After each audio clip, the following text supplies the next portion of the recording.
Howdy everyone, it's me once again, the one and only Killerrodan. So today I'm going to bring you yet another video from my original channel. So of course I'll post a link down below for my second channel where I'll be talking about movies and such, of course, along with Air Force YouTube channel. The links for both channels will be posted down below. I'll be talking about movies and such, and I'll be doing some video game content. So with that being said, I'll be talking about Terminator Dark Fate, which is pretty much acting like a direct sequel to a T2, Terminator 2 Judgment Day. And yeah, it's okay. Let me just get this out the way. I'm just going to just say this just to put it out there. I know this one was a rather controversial one because a lot of people really despise this movie because a lot of people just assume that, oh, it's gone woke, having the women be extremely masculine, and somehow there's like a feminine agenda, yada yada yada. I don't want to be dragged too much into that with this video because when it comes to movie reviews, I usually like to keep politics out of these type of videos. I mean, unless the movie itself is about politics, then I'm fine with it, I guess. But I usually like to keep these things like this, the politics and the movie review itself, in separate videos. But I just want to say that right away because I'm aware of the controversies that surround this film, and I just have to say that I think it's all bullshit. This entire thing, this agenda, this film, it's all these controversies. It's all bullshit, as far as I'm concerned. Anyway, I just want to talk about the plot and whatnot. So let's get into it, shall we? So, yeah, here we go. So yes, in this one we get to see Sarah Connor, of course, the Terminator, and whatnot. So these characters are up back, of course. So let's just say that Sarah, she pretty much, yeah, she has to do what she has to do again, even though she's older now. But she must fight off this liquid Terminator from hunting down a young lady whose fate is critical for the human race. Yeah, we're doing this again, of course. But in the grand scheme of things, yes, again, it does.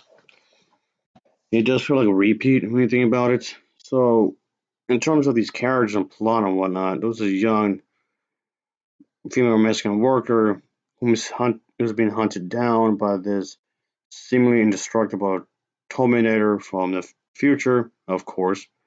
And however, she's being protected by this enhanced human individual named Grace, who is also from the future, of course.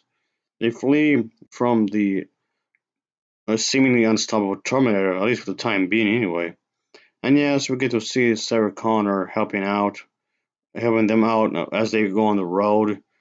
So all three of them head to this place where Grace has, let's just say, some plans and whatnot. Let's just put that out. And let's just say that some possible support where she meet up with the T-800 who is living in isolation and this location with his family, and the group must have to, of course, team up to attempt to destroy this new machine that's around. Of course, Sarah Connor isn't exactly too happy with seeing the Terminator here, of course. Like, what the hell? And yes, this has something to do with the beginning of the movie where the. Yes, I know. How do I put this?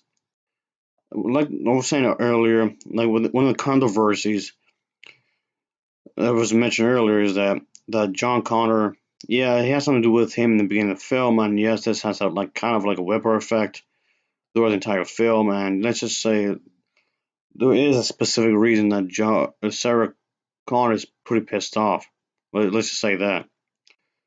But anyway, but like I said, I know there's a lot of controversies surrounding this film, but I wouldn't go as far really to say that was completely unwatchable. Really, no. I won't say that, of course. And if anything, it's just decent. If anything, it's kind of mediocre in some ways, of course. And I do feel like this series should have stopped at part two. I'm still gonna still stick to that. I mean, there's still plenty of moments I did like. There's plenty of moments I did enjoy. Some of the acting, especially from the actress who played Sarah, actually does a top-notch job. So all the acting here was decent, but the actress who played Sarah Connor, she did her best here. She did really good here. She's probably the best out of all of them, really, right next to Arnold, I suppose. So yeah, this is definitely is she's definitely is pretty a good actress. I can say that. Right next, and of course Arnold, he does a decent job, of course. But anyway, so that there's some good action sequences. I like the action sequences though. I can definitely say that. I can say the action sequences is actually nicely done, really. But like I said, those definitely quite a few things I did like about this movie. There's definitely a few things I did like, and the special effects wasn't too bad, I suppose, and whatnot.